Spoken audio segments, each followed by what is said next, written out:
El Partit Popular, el govern del Partit Popular de la Comunitat Valenciana, del govern de la Generalitat, ha tornat a tindre un altre revés judicial per part del Tribunal Superior de Justícia de la Comunitat Valenciana. En aquest cas, ha sigut perquè els ha tombat el decret en el que imposaven el copagament a les persones dependents i persones majors per l'assistència als diferents centres que són atesos per les seues peculiaritats i característiques, com són els centres de dia, els centres ocupacionals o les residències, entre d'altres.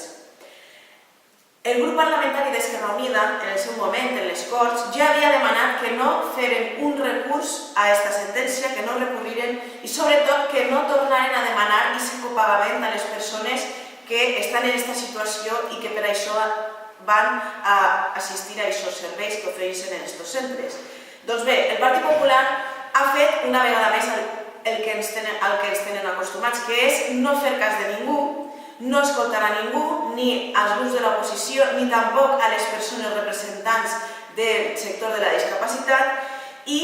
recurrirà a aquesta sentència per tal de no tornar-los aquests diners que els han cobrat de forma indeguda, perquè recordem, aquests centres ja estan pagats amb els diners que paguem tots i totes els ciutadans amb els nostres impostos.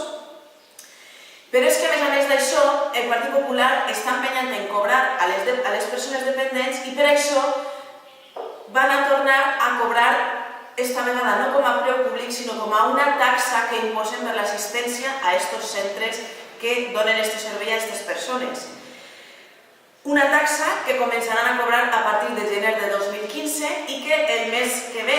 al mes de febrer, ja començaran a cobrar el mes de gener.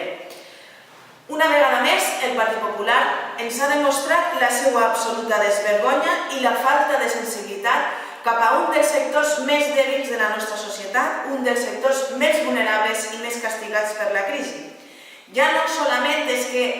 han imposat una vegada més ara com a forma de taxa aquest copagament per l'assistència a aquests centres que donen serveis, sinó que a més han de fer front a aquestes persones i les seves famílies al pagament més car de les medicines que necessiten per al seu tractament mèdic i també als productes sanitaris que necessiten perquè, recordem, el ministre Montoro ha pujat l'IVA recentment al 21% de tots els productes sanitaris. Una absoluta desvergonya. Amb tots aquests problemes, el que passa i les conseqüències que té això és que moltes d'aquestes persones i les seves famílies no poden fer front al pagament d'aquesta taxa que han imposat de nou el Partit Popular. I moltes d'elles deixaran d'assistir a aquests centres que els donen els serveis que necessiten, però no podem pagar aquesta taxa tan injusta que ha imposat una vegada més el Partit Popular.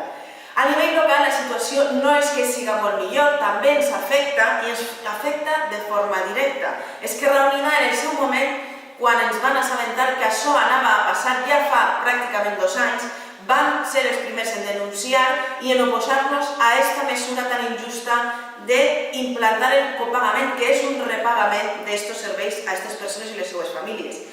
I el regidor responsable de l'àrea, en aquell moment, el senyor Enrique Sánchez, va dir en aquell moment que això no era veritat i que es va negar totalment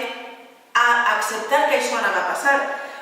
Més tard, no ha tingut més remei que reconèixer que això anava a passar i que en alguns centres i en algunes ocasions estava passant i el que va fer és justificar de forma injustificable allò que és injustificable, justificar per què havien de pagar aquesta taxa tan injusta totes aquestes persones usuaris d'aquests centres.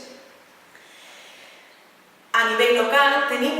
4 centres que es veuran afectats per aquesta mesura tan injusta del Partit Popular. Tenim el centre que atén a persones amb malalties mentals, el CRIS. També tenim la clínica Segarra, que està gestionada per Afania, que atén a persones amb discapacitat intel·lectual, també el centre ocupacional Belcaire i també tenim la residència de la tercera edat de la llar de la Sagrada Família. Doncs bé, aquests 4 centres, les persones usuàries d'aquests centres, es veuran afectades directament per la imposició d'aquesta taxa que en algunes ocasions ja estaven pagant i en altres ocasions serà un pagament que no estàvem realitzant fins ara aquestes persones usuàries i les seues famílies, perquè si les persones usuàries no tenen prou diners, acudiran a cobrar aquesta taxa a les seues persones, a les seues famílies. I davant d'aquesta situació, què és el que està fent el Partit Popular de la Vall? Absolutament res. No fan res, s'han desentès absolutament d'aquest sector, no fan res, miren cap a un altre costat i no són capaços de reclamar, d'exigir i de pressionar al govern del Partit Popular de la Generalitat Valenciana, que és el seu mateix partit,